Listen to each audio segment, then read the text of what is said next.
Oh, look, we're the Belgian Luxembourg Chamber. We start on time, and it's not time yet.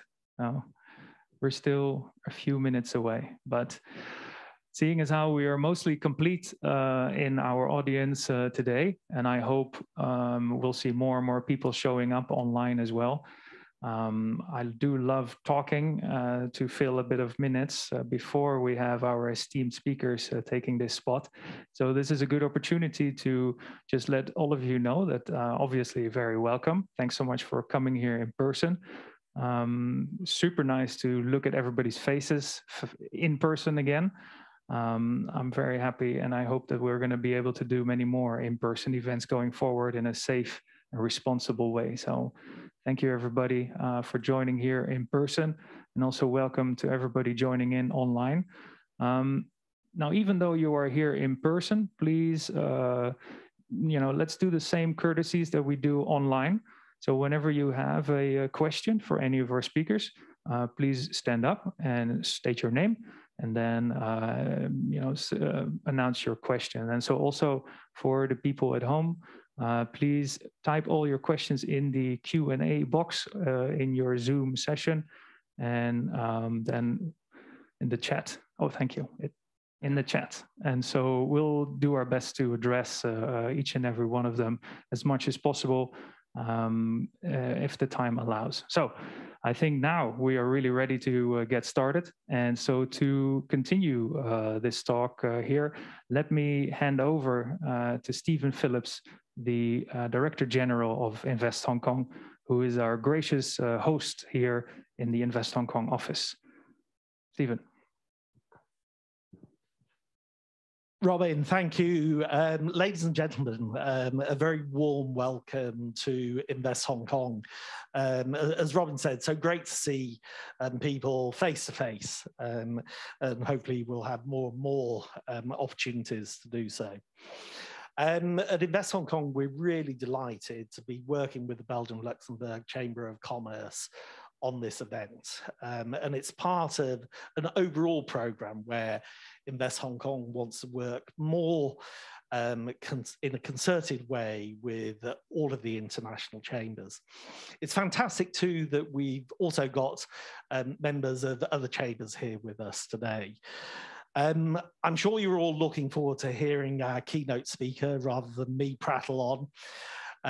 So we'll move on straight away. Charles, I think, probably needs no introduction to anybody in the room. He's been a leading figure in the development of Hong Kong as an international financial centre. And I'm sure we're all going to relish hearing his insights as to what the future might look like and where the new opportunities lie. As Robin said, we're going to have time for Q&A at the end, so do think about the questions that you want to pose. I'll try and facilitate it. We're aiming to finish by 1:45 to allow you a little bit of time for networking after that. So on that note, I'll pass over to you, Charles, and we look forward to your thoughts. Cheers. I think could I take this off? Yes, you can. Yeah, and I was trying to stay a little bit away from people. Yeah, and so thank you very much for coming, and especially I think probably many of you haven't got lunch yet, but I do understand there's going to be some lunch boxes at some point.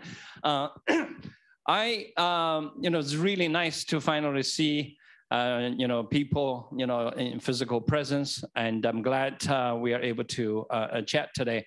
I have worked at the exchange for 11 years, and while there, obviously the primary work is to connect the markets, and largely we already have Shenzhen, Shanghai Connect, Hong Kong, Shanghai and Shenzhen Connect and Bond Connect, and now we have Wealth Management Connect, and now we have Southbound Connect.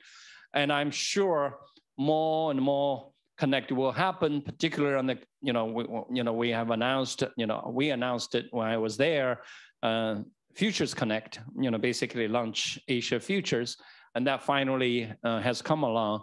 And I think ultimately the big connect is IPO Connect, and that will be probably a number of years down the road. So the whole idea is that China and the rest of the world are not really together. And there are two currencies, there are two capital accounts, and China, for its own many reasons, decided not to want to completely open. Many would argue that they are here today because of that, kind of a ward off, so that they're not so susceptible to international financial shocks. So you can debate that to the end of the day as to whether or not they're better off liberating it or opening up, or they're better off this way, but it doesn't matter. Hong Kong, we are here. If they want to be more open, we play certain sets of roles. If they don't want to be so open, we play a different sets of roles. So I think, we are in a good spot, but we just need to constantly find a way to make sure that you are at the center of gravity and you're not really unbalanced, that because you are playing with two very big, balls, and then you're in the middle and trying to really connect them together. And we just need to be very agile. So it is in that connection, I retired beginning of the year. And what I wanted to do, what I have always wanted to do, is to do something slightly different. It is still financial market. It is still connecting different market, but solving a very different and very difficult problem.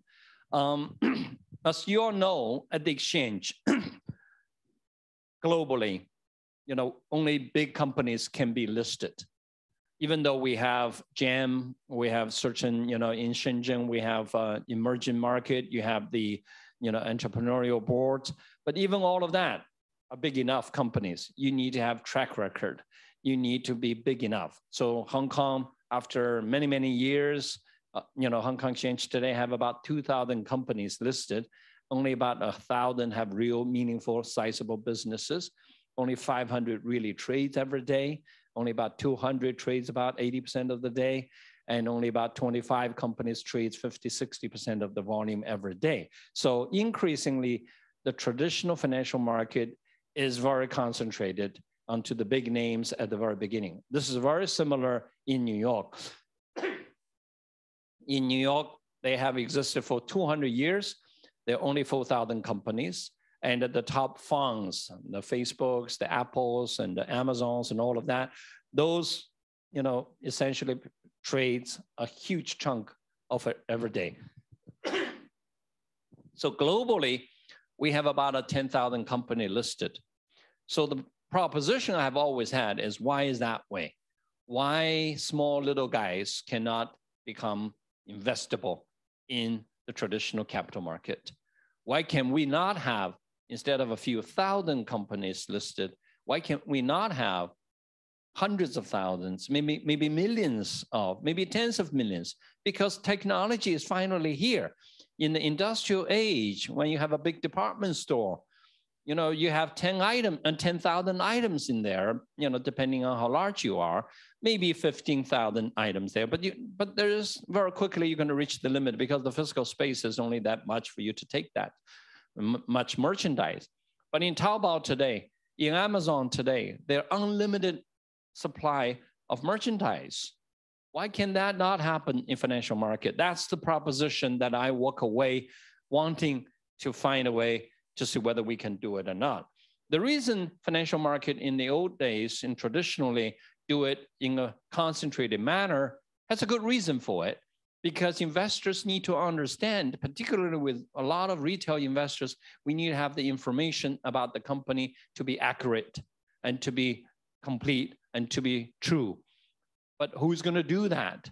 The company itself. Sometimes people don't believe in them. So therefore, you need to have a whole financial system, accountants, lawyers, regulators, and everybody to vet that information. And that information become disclosed, become a document, become a prospectus, and then people invest in that. And every year, every quarter, you have annual reports, quarter reports, So people invest in that way, because the information needs to be vetted by a very large intermediary industry. Eventually, we call them Wall Street. Wall Street needs that reason to exist, because they are the one who is intermediating between capital and the people who need capital, and they're the one in the middle to make sure that it works, both in terms of customer acquisition but also information integrity. And then the exchanges in the middle organize the trading. We put all the money to trade. We need to make sure there's no insider trading, So it's all centralized. We also have a CCP function, meaning that everybody's settled and clear with the exchange, rather than because I don't know Joe who bought the stock, because the stock was just matched automatically. So therefore you need to have this central clearing system. So all of this means that traditional market is concentrated. That also means that little guys can't afford it, because if you're only a restaurant owner, a barber shop, a mechanic shop, a little pharmacy, convenience store, you can't really hire lawyers and accountants to do your books. It's just not going to work. So therefore, our traditional financial market model requires you to be of a minimal size, of a track record, and in order for you to be able to, because only then you can afford it. Today, that doesn't have to be the case anymore. China, in particular, is completely digitalized, particularly on revenue, particularly the little guy's revenue. Every little restaurant, a barber shop, a convenience store, mechanics, and the little guys and mom and pops, everybody's on WeChat, everybody's on Taobao Pay, everybody has an ERP system of some sort of software to consolidate of the payment. Because if you go to a lot of the merchants, they have all the little, you have a Taobao here, you have WeChat here, then they all have to have a system to bring everything together. So that China today is completely, largely, almost completely cashless. So as a result, information transparency is already there, right in the tubes. So therefore, can we find a new way of bridging capital to the people who need capital? Because in China today, small, medium, particularly micro enterprises, the little guys that I just talked about, they contribute to 50% of GDP, 60% of tax receipt, 70 to 80% of employment. So they are very strong. And all these people are investing into opening a restaurant, opening a barber shop with their own money, savings. So if they don't bring their money back, if the business is not big enough, is not strong enough to give them money back within the first 12 to 15 months, they don't want to put money in there. So by definition, this is a very successful, high return sector. But many of them also die in first 6 months. So therefore, it is an area where you have a lot of returns, but investors couldn't go in there. Meanwhile, global investors are running out of yield because monetary policies, QE, all this inflationary, money policies in America in particular, to less extent, but also similar in China, is no longer really, you have no yield. Many of the fixed income investors, insurance companies that couldn't get enough yield. But while in China, you have this huge segment of the economy producing so much return, but we are not able to get them. So therefore, the mission of what we wanted to do is to create a new way. You want to talk to me or something? Okay, sorry. Yeah, okay, yeah. The new way of doing this so that we can bring capital, we can bring those returns, because these returns are great returns, because they're returns that are uncorrelated risk, they're diversified risk. A barbershop in Jiangsu and a mechanics in Xi'an and a pharmacy in Guangdong have very little in common. They don't die together. There's no correlation between them. That's called a diversified, ratio. And the diversification is massive. That's what investors really wanted. So therefore, in the new age, we are trying to find a way to finance the little guys. Think about, we took our inspiration from the agricultural success of Middle East. In Middle East, particularly Israel, for example, they have no rainfalls and they have no surface water, but they are the biggest exporter of flour and fruits to Europe. How did they do that? Because of drip irrigation. So my company's logo in Chinese is called a Di Guan Tong. In English, it's called a microconnect. So essentially, Middle Eastern agriculture is all the plants are connected by plastic tubes where water directly go into the roots and dripping into the roots because they don't have enough water to really irrigate on large scale. So water are precisely directed through pumps, sub-pumps, and meters all the way to every single tree, every single plant. Think of today, all the little guys are like the plants in the Middle East. They're all connected.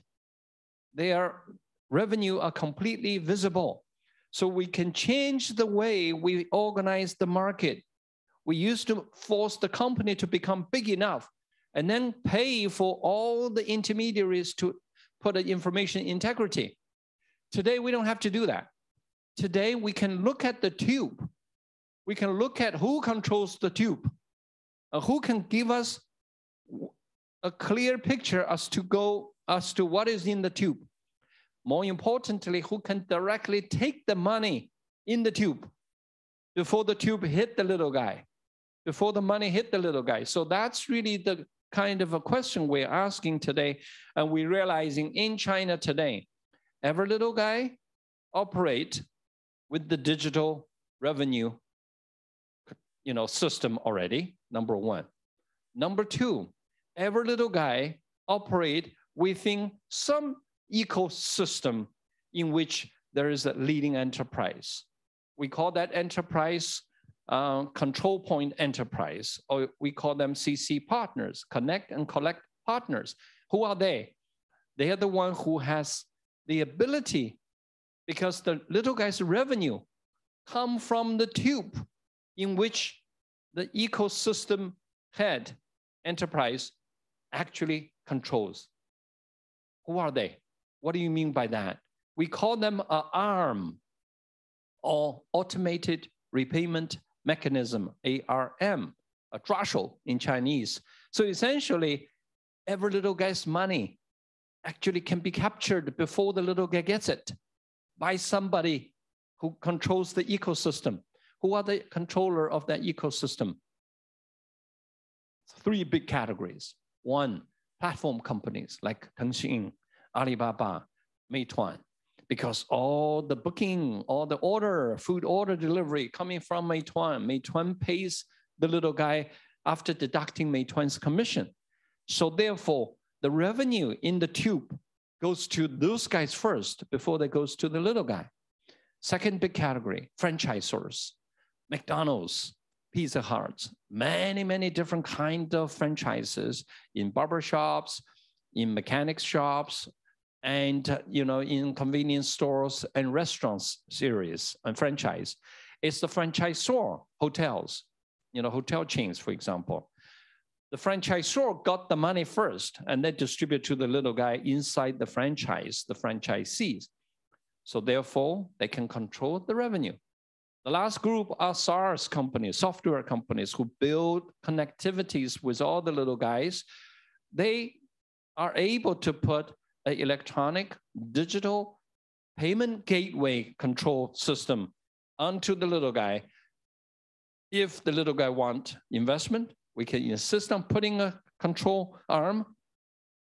Why we want the arm? Because we want to invest in the little guy. But we don't have, but they are only requiring a few 100,000 yuan of investment. So the return on that is not big enough for you to do a massive due diligence and undertaking and chasing them for money. No, you cannot do any of that. Everything has to be done digitally, have to be done by the computers. If the computer can do it, then you can fund the guy. So the arm is the most important, because if I invest in the little guy, I want to make sure that I'm able to collect my return back. How do we, in the traditional finance, do it? We don't do it right away. A company, let's say, whatever the company business is, Securities Hong Kong Exchange, then they do their business. We don't know what's going on. Investors don't know what's going on until after a quarter is finished, assuming they are doing quarterly report.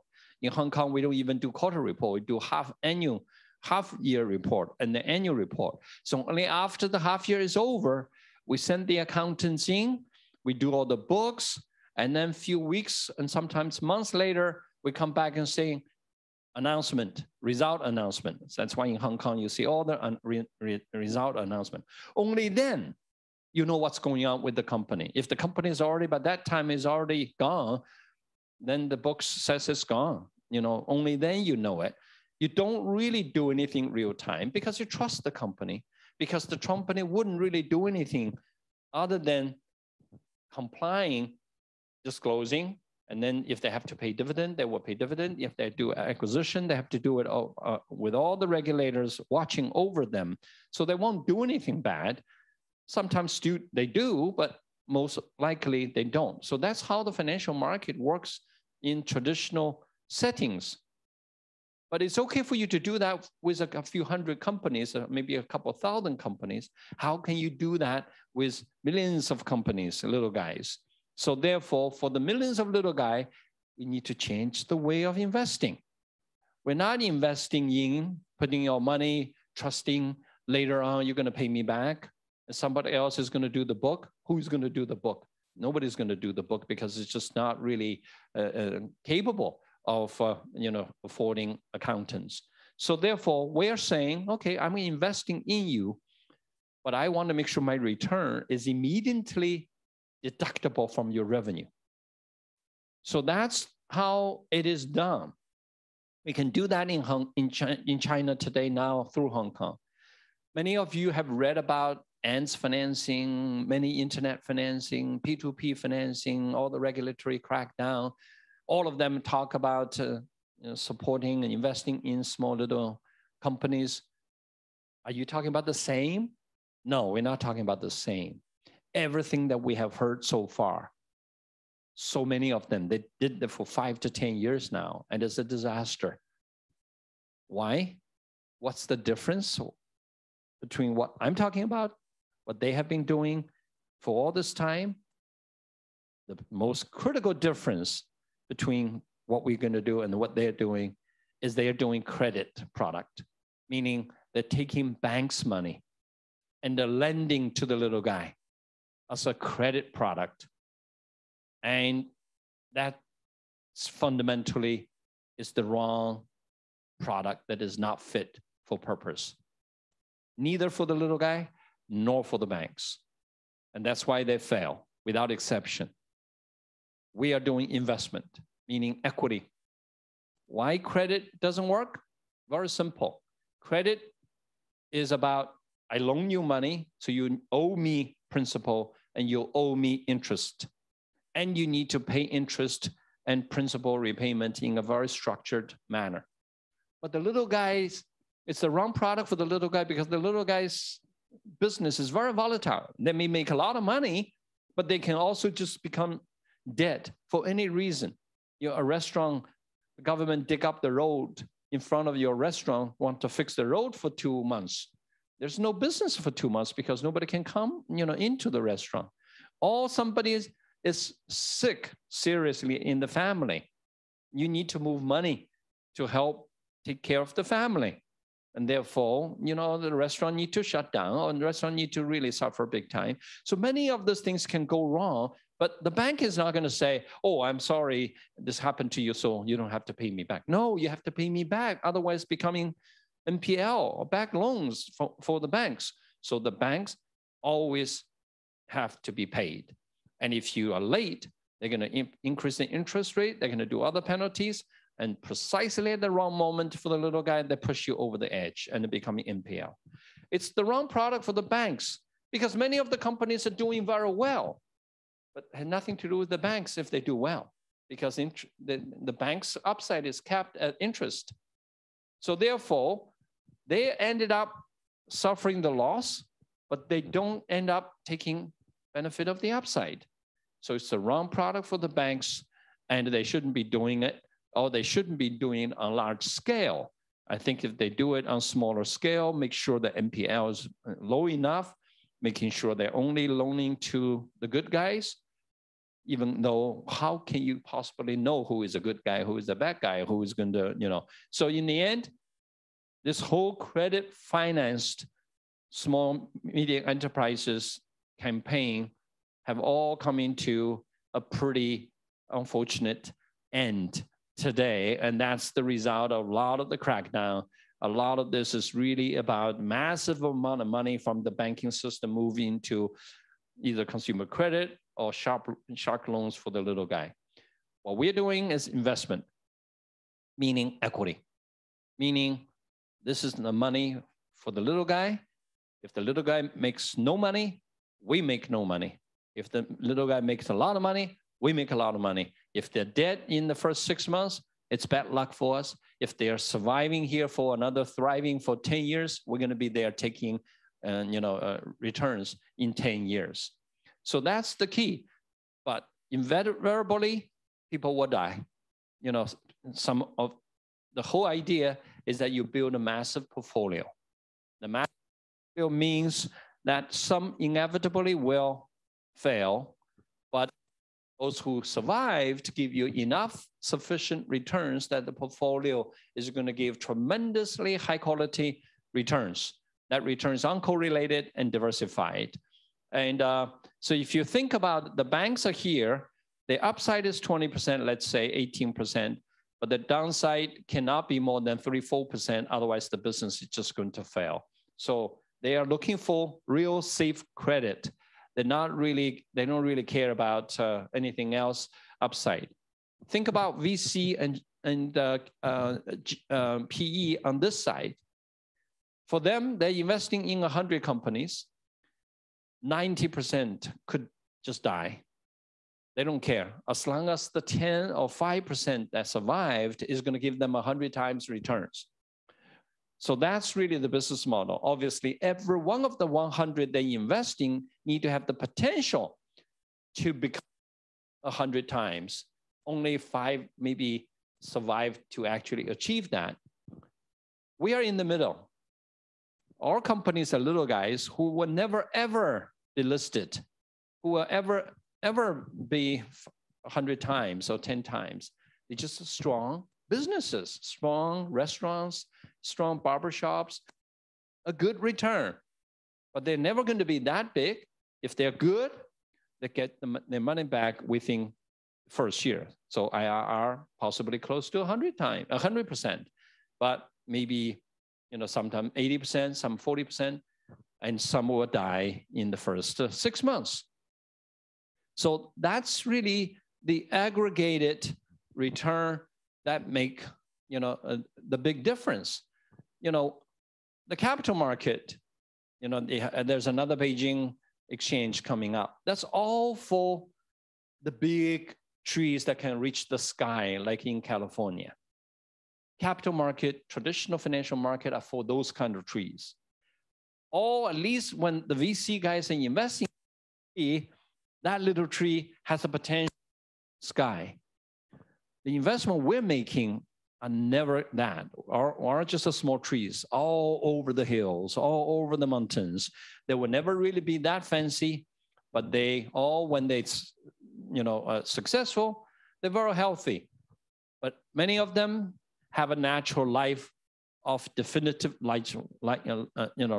For example, restaurants, typically in China, small restaurants, I'm talking about not big franchise restaurants, small restaurants, typically life cycle anywhere between 3 to 5 years. Small little pharmacies goes on to 7 years, and small hotel chains goes on to 9 years.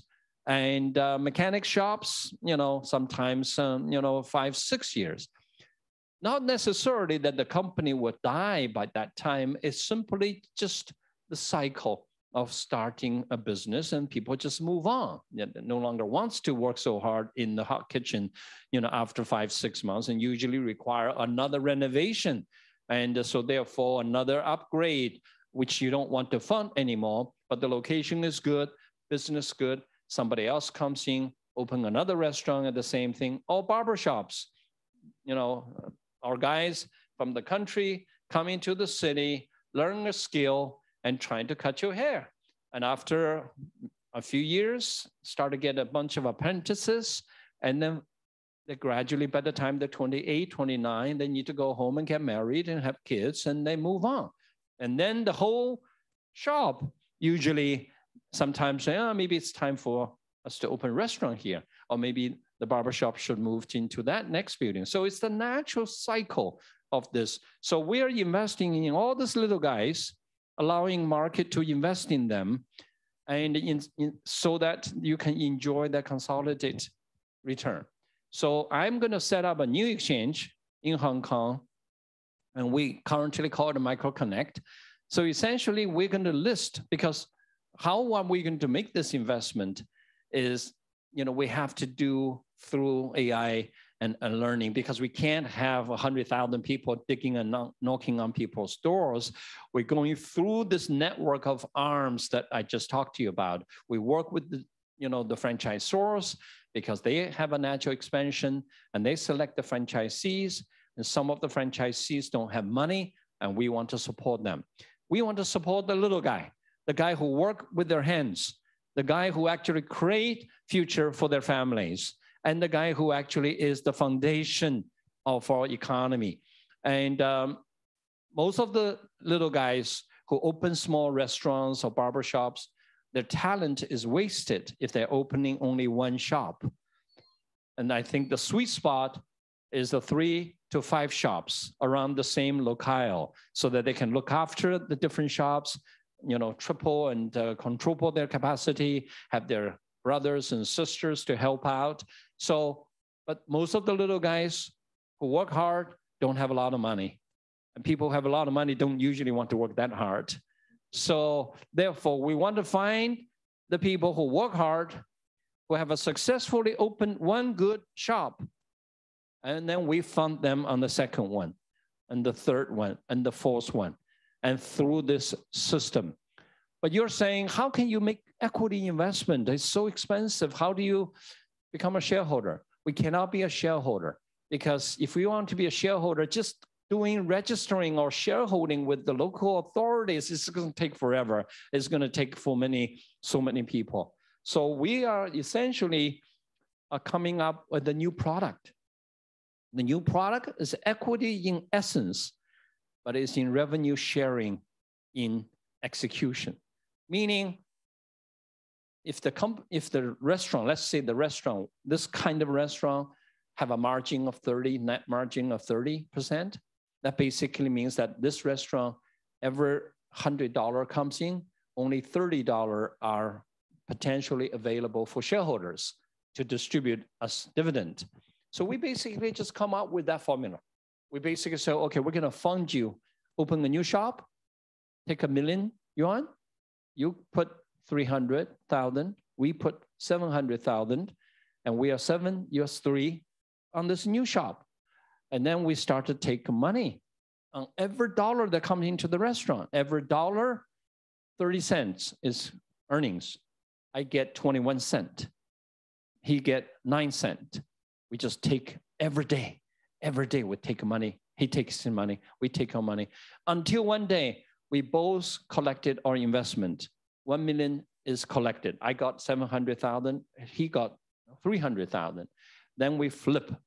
He become a 70% owner. I'm becoming a 30% owner, because we need to reward that sweat equity, and then they can continue to work hard. And I'm just taking an upside on the investment, because I already got my principal back. So it's a win-win situation, and he and she will feel very comfortable, very happy. Then we have another shop. But giving the guy more than 10 shops is a big mistake. Probably just, he couldn't really handle more than 5, 6.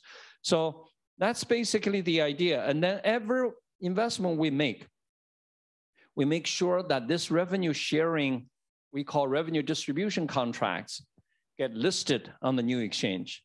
So the new exchange every day sees all the little guy, a dumpling shop on, 22, Sunside Street is listed here.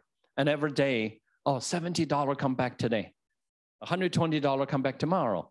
$15 come back the next day. What happened? And then another $200 come back. So every day, every little restaurant is listed with cash flows, with actual money coming into the account of the investment. And then we basically list all of them. So the new exchange potentially will list millions of businesses because we're listing the cash flow recovery, but it's actually earnings. So if people think they can put a price on it and becoming PE for those in finance, so it's, you can actually calculate little companies' value by looking at the cash flow and how much people are willing to pay a multiple for that cash flow each year. So that's becoming a value, a market cap of the little guy.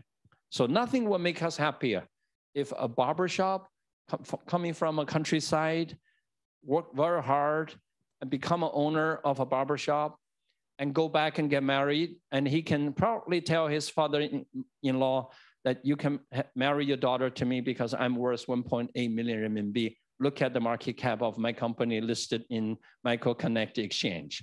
So that's really the basic idea, supporting the little guy, helping the little guy, making great returns for the investors. That's ultimately is win-win. It's called an impact investing, called an ESG investing, climate-friendly investing, and more inclusive investing. Thank you. Now we can have questions. Yeah.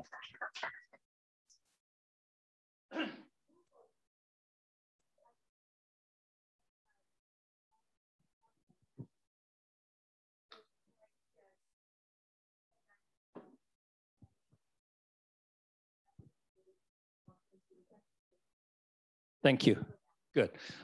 This particular new way of investing is available, unfortunately, today only in China because China is completely cashless, and this requires this to be cashless because if you give the little guy money and you think you can collect the revenue back from the tube, and he started to take cash from other people, because most of the guys, you should assume that if they have a chance of not wanting to pay you, they don't want to pay you.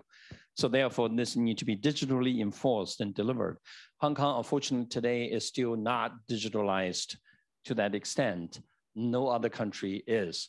In the future, Indonesia, India, this large population countries where traditional services are very inadequate, so their digitalization could be very rapid, they potentially can follow. But you mentioned another point, Hong Kong is the investor. Yes, Hong Kong is where we bring global capital into China, but we are not involving Hong Kong mom and pop capital because this is an institutional investment. This is still risky or at least unfamiliar. And there's no regulator vetting the information. This is all about trusting a direct investment and direct executed return mechanism. So it's going to be international, institutional, and professional capital into China. And China's own institutional capital, very likely, I told everybody about it. It's not a trade secret. Then anybody can try, and they probably will try. But hopefully, when they try, they think we are successful. They can list it here as well. My name is Ding Ming. My question is, how do small enterprises get to know this plan, and what kind of channel you Great question. Because there are so many of them, we don't know them. There's no way we can have a few 100,000 people chasing them or finding them. No. What we do, the investment strategy is to go through the CC partners. Remember, I talked about the connect and collect partners, basically the control point enterprises. Largely, let's say we go to a big franchise company. You go to the franchisor. The franchisor already have, let's say, pharmacy. We have so many different franchise pharmacies in China today. Let's say the number 3 franchise and a pharmacy company in China today I think they have 1,500 shops already, but they want to build another 1,000 shops every year for another many number of years. So they will be a partner with us. So they know which location to open a shop. They also know whom they want to support to be the 店长, to be the entrepreneur running that shop, because you need the person you trust that you're competent. So they have 1,500 shops. They already have a lot of people working. So they see the rising generation of young employees. They say, we like that guy to go back to his home, open a pharmacy for us. So they are the one who will initially always know who to fund, where to fund the op shop. So what they will do we will work with them. So when they talk to the little guy to say, do you want to open a pharmacy? Here's the support. Here's the money you can make, da, da, da, da, da. And then finally the guy said, I'd love to do it. He said, okay, you need to put 300,000 yuan in there. The guy said, no, I'm sorry, I don't have it. He said, okay, here's Michael Connect. They have the money. Do you like the terms? If you like the terms, sign here, and their money is going to come to you. But if you sign their money, we're going to collect their return directly. Are you okay with that? If you're okay with that, then we're in business. So it is this sort of a top-down going down through, we're going to have hundreds of CC partners who work with us. Why do they want to work with us? Because our money help them expand, number one. Number two, if we make money out of it, we share with them, the upside with them. So they're almost like a multi-manager, multi-managed investment fund for us. They're just another co-GP for that little segment of their ecosystem. Then we work with somebody else with that. So it is a distributed model. They are like our sub-pump stations that pump them down to the base. Thank you, Charles. My name is Michael Young from BNP Paribas. I always find it very fascinating to listen to your narrative, Charles. And I prefer your version of common prosperity and using technology to increase that transparency to help the little guys. I have two questions. One is related to the traditional market of venture capitalists, private equity. How much of your model seeks to disrupt, that space? That's the first one. And the other one is around, risk management and governance. So you're talking about using that transparency in terms of having that visibility in terms of financial markets. What are the other kind of governance risks that you see? Yeah, I think on the first one, I don't believe we are disrupting anybody directly, at least not yet, because they don't cover this space. The little guys are not financed by anybody. So therefore, I don't think we're disrupting anybody yet. However, once we invested into enough little guys directly, then you could start to see that the franchisors sometimes will no longer necessarily always go to the PEs and VCs to get their equity in order to fund the expansion of the franchisees. Because most of the time, their ability to expand is dependent on how much money they have for the little guy. Because if they find the wrong little guy, it's not going to work. So their expansion, because the PE paid them on their ability to expand. So therefore, we initially will enable them. But very quickly, once the people down there can be financed, then the ability for the PEs to dictate terms to the franchisors that they want to invest is becoming less and less, because franchisor will much rather work with us who directly work with them. And we don't take their shareholder here. And also, we don't want to pay premium for the little guys, girls. We want to pay for cash flow. Let finance go back to basics, to really just a DCF analysis. And I think once we have done that, another part of the platform, initially we're going to rely on everybody to go down there. But once we invest in people, we're going to develop what we call Michael Connect Issuer Services platform, almost a 2E platform. We're going to organize all the little guys. We're going to have trainings. We're going to have all sorts of mentoring system. We're going to offer insurance kind of commission for them. If you introduce your brother and we fund your brother, you undertake for your brother, And then your brother's money, we can take a certain portion of the money he makes to you. So you build sort of a, not a pyramid, but you build sort of a network there. On your risk management thing and question, governance, first of all, governance, we assume every little guy will cheat you. Okay, so that we start with the assumption rather than we pretend that somehow we have a way of controlling that. Not because of moral standards or anything, it's just the economic, cost-effective way of enforcing any of this. So therefore, the whole idea is about we don't trust each other, so everything has to be electronically, digitally executed. That doesn't mean that it will always work, because it may not work. So another big risk management control is not about avoiding the bad guys, it's about avoiding the segment of a bad guys, of sectors, or CC partners. What we do is to start to say, okay, we like restaurants. We like shapu-shapu kind of restaurants in Jiangsu area. And in that area, there are this 6 CC partners we can choose from, and they all connected all the shapu-shapu shops in Jiangsu. So we make an initial selection because they give us data to give us a sense as to whether that's worth investing. And then we will basically do allocation. We give A, CC partner A, we say, okay, you seems to be quite smart. I give you 5 million yuan. You can invest no more than 30 little guys. I give you 7 million yuan. You can invest in 50. I don't know about you. I give you 2 million to try, because every invested items immediately is listed on the exchange. So we're able to see very quickly, wow, A is doing really well. All the little guys that he invested in seems to have great returns, consistent with our prediction of how the industry should work. Great, more money for you. For C, or for B, iffy. So we're gonna say, you still have 3 million not invested yet, hold it. Let's observe what you have invested and see where you go. And then we let you go or we take it back. The other, C, not doing well.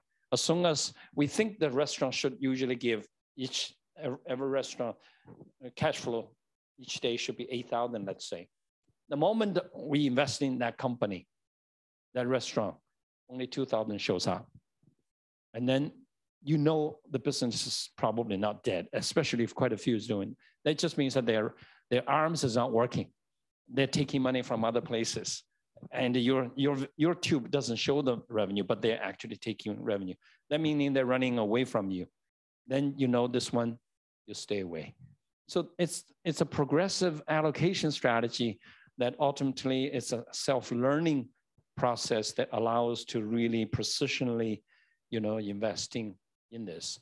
Think about the CC partner system is like your blood, big vessels, because we want to go all the way to the veins, because the veins, the little guys on the veins. So the CC partner take our blood down there, but more importantly, take the blood back to the heart. So the exchange is the heart system. The brain is that allocation system. Is that where do I invest here? Do I invest it there? So that's how risk management is done that way. We are not doing risk management after the fact. We're doing it in real time, and we can only correct the mistakes by not doing what we did before rather than somehow cleaning up, because it's not worth, even though we have a contractual right to take money from the little guy. For a few 100,000 yuan, I can't even hire a lawyer to do it. It's just not worth it. I may just sell the debt to somebody who can enforce it. How much of that is automated? I'm sorry? How much of that risk management is automated versus human oversight? Well, it's hard to see how much this and that, because, with that kind of a data, with the kind of a precision, decision process, a lot is going to be data analytics.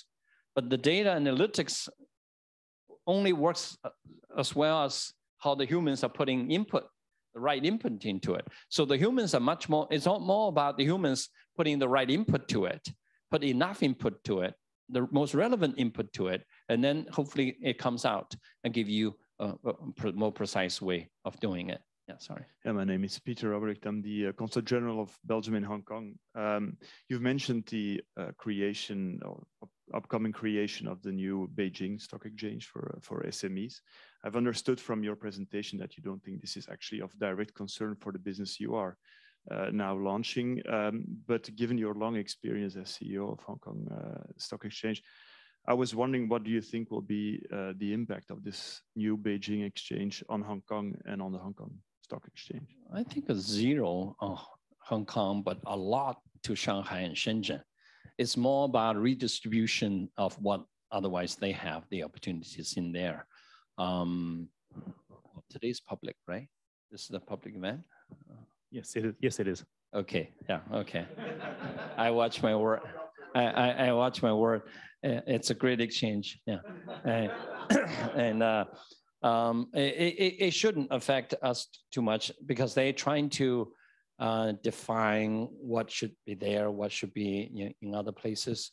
But all of them are dealing with Shanghai, Beijing, Shenzhen, and Hong Kong Exchange are all dealing with companies who are already giant trees or who have the potential to become giant trees.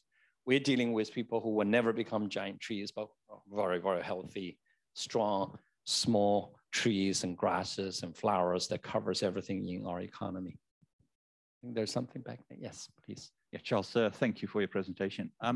Just a question on what kind of return are you looking for your investors, and how does that compare to bank loans, and realizing that the people you're looking at wouldn't have access to bank loans and bank financing?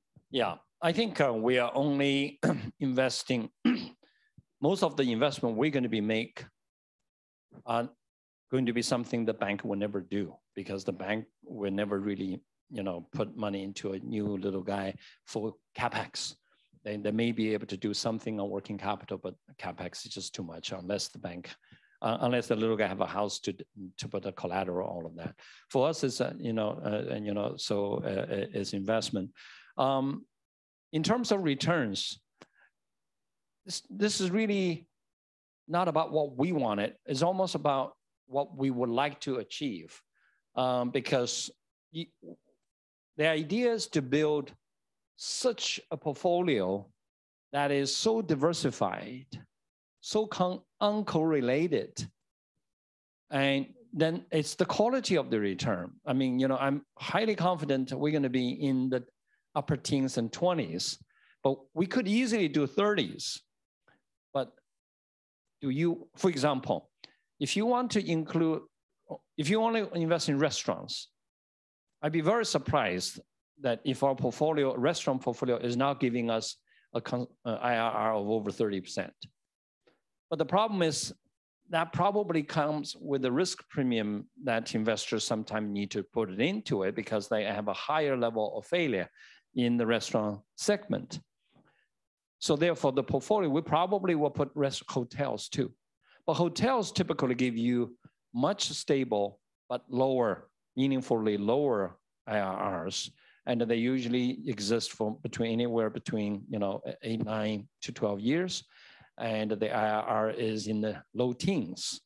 But we probably want to put such a portfolio that have all different segments, so that the investor looking at it and actually love the overall portfolio of it. Then how does the investor enhance their own returns is up to them.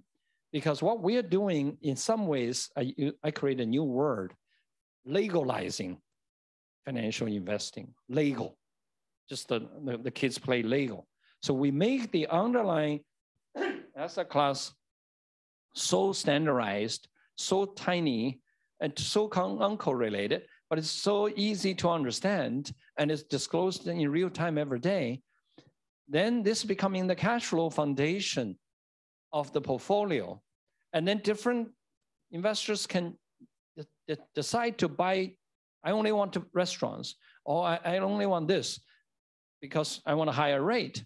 But the higher rate investors probably are not going to say, I only want restaurants, because that kind of a concentrated industry risk is not a good idea. What he or she most likely will do is to buy a consolidated IRR portfolio with a 15, 20% IRR, and then subordinate it trenches up to raise debt, get ratings, and then maybe having other subordination arrangement so that you have a diversified cash flow as your foundation economic source of yield. But then you can let investors, you do a feeder fund and let the investor to choose, I want to be on the equity portion of it because I really wanted to have a higher return, and I don't mind giving other people a priority of the cash flow first. So that's how eventually this is how market should work. Let the investors put together Lego into a train, into a house, into whatever they wanted, and let the underlying Lego to provide the cash flow foundation for every investors who then can create different rating systems and different risk profiles for them to invest. Yeah, just before I take the next question, can I encourage those that are online to type your questions onto the chat box? So we'll be picking them up and asking Charles here. So over to this gentleman here. Thank you, Charles. Henry Chong from Fusang. My question is, you mentioned revenue share. Are there going to be some types of businesses where the profit margin percentage is too low, that if you took revenue off the top, it would be too big a chunk of profit? Those may not be the area we want to invest. Hotel has a little bit of a characteristics of what you're talking about because their margins are not that rich. So it's not about the size of the margin that is the big difference. It is about the size of margin making it more sensitive for you to be more precise. Because if the margin is already very thin, and then if you translate, so both sides are going to be very sensitive as to how much you can really distribute, because you're supposed to only distribute earnings. You're not supposed to distribute anything. Otherwise, the guy is not making any money anymore, and you're becoming a priority entitlement. Even though both can take money, but you're taking the greater amount. So I think it's just it's a try. And kind of this learning process to becoming more and more precise, because if you send out a product out, it's taking up very quickly. That probably means that you were a little bit of a sucker in terms of determining the product. But if the product outside, the little guys are very smart. They know what they're doing. You can never really cheat the little guy. People think this is about global capital cheating. Kind of a bully the little guy. No. The little guy is the one who is going to get you, and now you're going to get the little guy. So they know everything.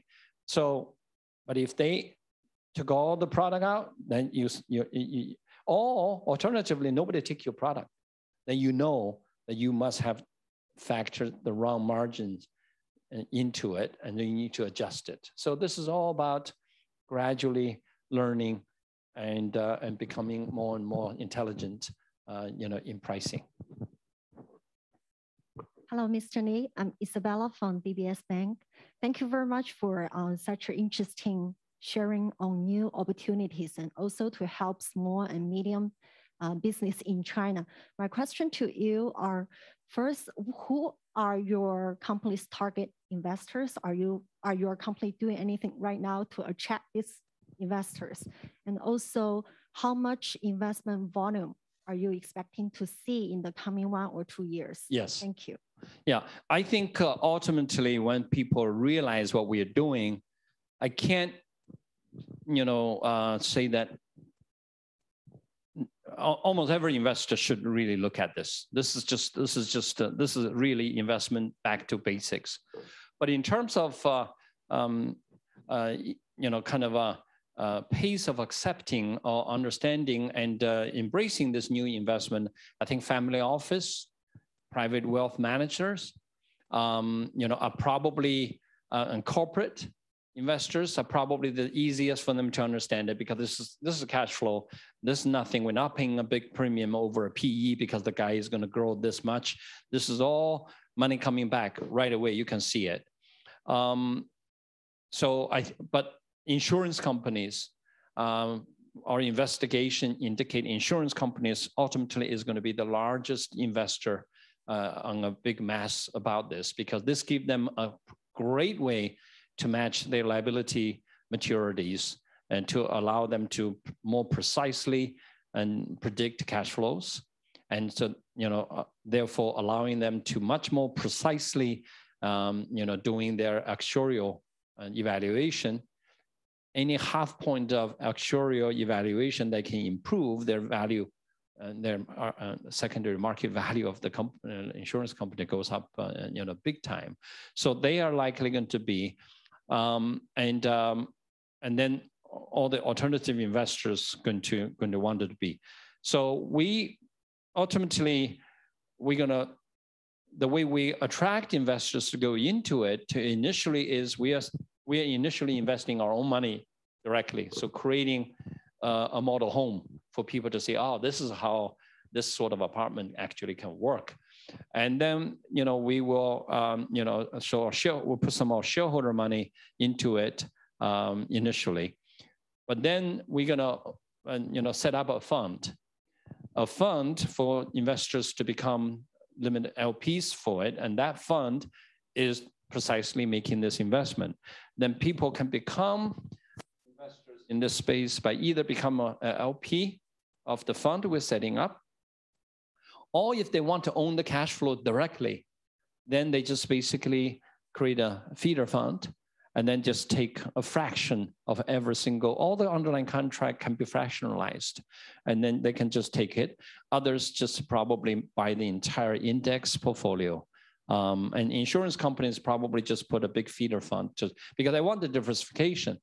And so therefore, whatever you're doing, they simply just, you take a fraction of their interest and just give that to them. So for the little guy, there's only one cash flow coming out every day. But the beneficial owner of that little cash flow from every single shop can easily be, and distributed beneficially up there, in the group. In terms of size of this investment, I think we're going to eventually talk about trillions, because there are official statistics is that there are 200 million, 230 million this sort of registered entrepreneurs, little shops and mom shops and all of that. If you reach 1% of that, that's already 2-3 million, investees. And if you typically, our experience is that each investment is probably in the 500,000 yuan range. So we're talking about already close to 1 trillion yuan worth of underlying investment, reaching 1% of this segment. And if you think over time, this is going to be 9-10% of that segment could be invested this way. It's $1 trillion market, in there. Hi, I'm Sanisa Offman from the Malaysian Chamber of Commerce. It's always a pleasure to listen to your very insightful talk. So thank you for that. So as we're sitting here in the Invest Hong Kong office, I wanted to bring it back to the role of Hong Kong. So I was wondering if it was just for fundraising, Hong Kong's role, is it just for fundraising? And what other spill do you see in terms of benefiting Hong Kong? Yeah, thank you. First of all, the exchange, I want to set it up in Hong Kong, assuming I can get the license, and I don't see any reason at this point why not. So the exchange is going to be hopefully the world's only and first and only exchange that is going to list 1 million, listed entities or cash flows, and directing capital to, to where it's needed. And that will really substantially help Hong Kong financial market in achieving some of the, not only the financial objectives, but many of the political objectives, because this sort of investment is a lot more inclusive. So when you talk about stakeholder capitalism, we're really talking about you're investing in companies, in people who truly are stakeholders of the economy and of, so stakeholder capitalism, and inclusive investing, ESG friendly, and ultimately climate impactful.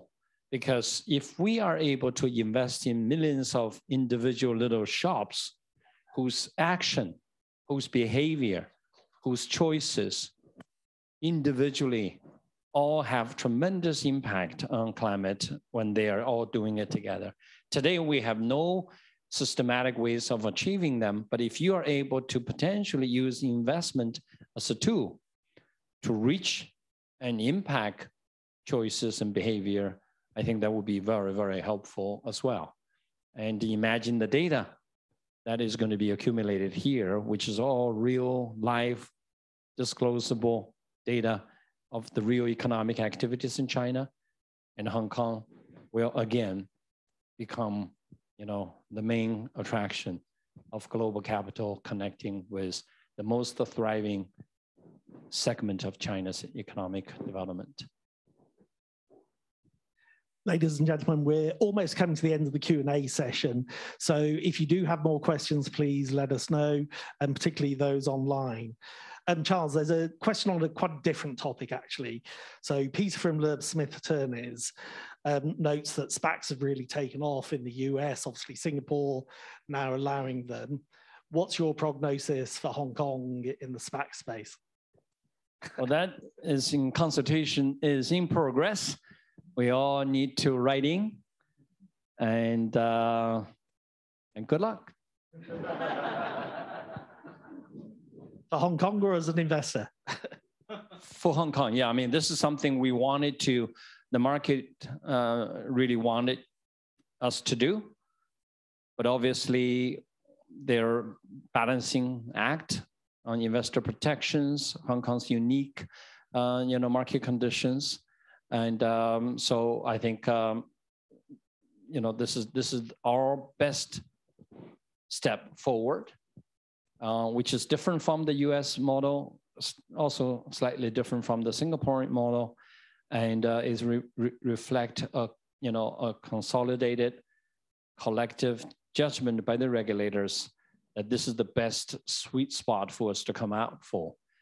Market may not like everything about it, but this is the best. I think we think that reflected the best judgment of the regulators, and this is also, I believe, was the result of some soft consultation. So it's not entirely out of thin air by the regulators. It is something reflective of the underlying market, demand and characteristics. Mr. Lee, thank you. This is Robin from the Belgian Luxembourg Chamber.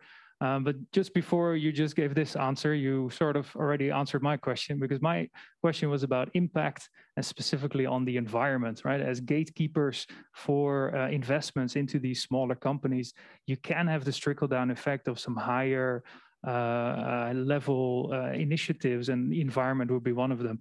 But yeah, you just basically mentioned it, that yes, impact, the environment is part of it. So yeah, my answer is there. If you wanted to say anything more about it, specifically on the E part of ESG, I'd be happy to listen some more to that. But practically, yeah, I mean, it's just there's so many great initiatives that sometimes couldn't travel down beneath the immediate surface, and our ability to build a market that is on a distributed basis, that is highly inclusive to start with, allow us the ability to penetrate in a broader, deeper, and more impactful way down the road to the most important economic, basic organ of Chinese economy, because this is really the smallest unit you could get, which actually has a life, that actually is run by an entrepreneur, but who's also a laborer. And unlike traditional entrepreneurs, they just start a business with a big program, next day becomes Steve Jobs. Our entrepreneur here is always going to be just working men and women who also wants to invest, who also have certain capital, who also have certain leadership, managerial, and industrial expertise and skill set to do something more than just pure labor. So they are the most foundational leaders of our economy, and of our social life. And if we are able to help them, enable them, impact them, I think that's where the best impact that on all the social agendas can be achieved. Okay, I have a question. As Invest Hong Kong, of course, I'm interested in the foreign investment into Hong Kong. If I have a client that has a great idea, that has some funding but not enough, would that be accessible to him coming into Hong Kong? Because I guess this whole scheme is predicated on the availability of data, the electronic payment infrastructure that exists in China. What about outside China? Does that work? Can that benefit Hong Kong? Oh, you mean money, right? Yes. Yes. Yeah, money is going to come from everywhere on this, simply because this is sort of an investment that it's not about betting about other people's behavior in many ways, because this is all cash flow driven, and you become a passive investor of an LP of either MicroConnect, or you want to be run by BlackRock on a feeder fund or whatever it is. And they are the one who use this big back and mid-office infrastructure that we have provided to make this type of investment, and you're looking at the returns. So you're not making individual judgment about a security whose trading requires a lot of other people having similar sentiment. And if you're wrong, if you think the stock is going to go up and it didn't, then so our investment is really for you to put money there and let it grow. It should grow if the system works, if everybody else make it work, rather than individually you made a mistake here, somebody else happened to have this. This is really investment going back to basics. Ladies and gentlemen, I'm afraid we're running up on time. Charles has actually veritably been in the spotlight, and the spotlights that we need for the Zoom are actually pretty bright, I know. So thank you so much for talking, sharing with us for the last hour or so. I'm sure everybody found it incredibly stimulating, fascinating, the best of many different dimensions of some financing schemes that exist already, but all together leveraging the technology. Really fascinating from my point of view. So if we could all say thank you to Charles in the traditional way.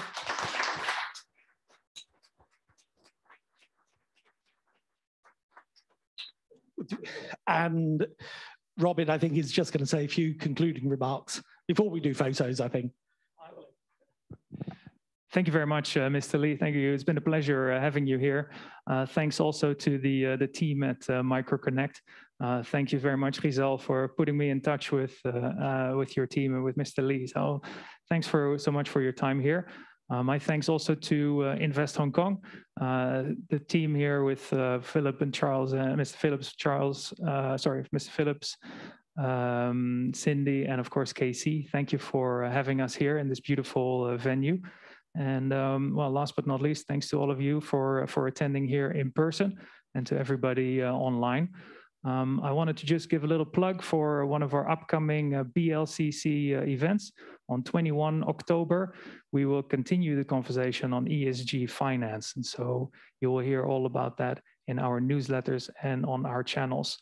Thank you so much, everyone, for joining us here in person. For everybody attending in person, remember we gave you this little voucher when you arrived. There will be a tasty sandwich lunch for you to take away on your way out. Now, remember, you can still stay here, do a little bit more of networking. When you grab your lunch, please consume it outside. So thanks so much, everyone, for joining us. Thank you to the team here. Thanks to you, Mr. Lee, and hope to see you again at one of our next events. Thank you. Thank you.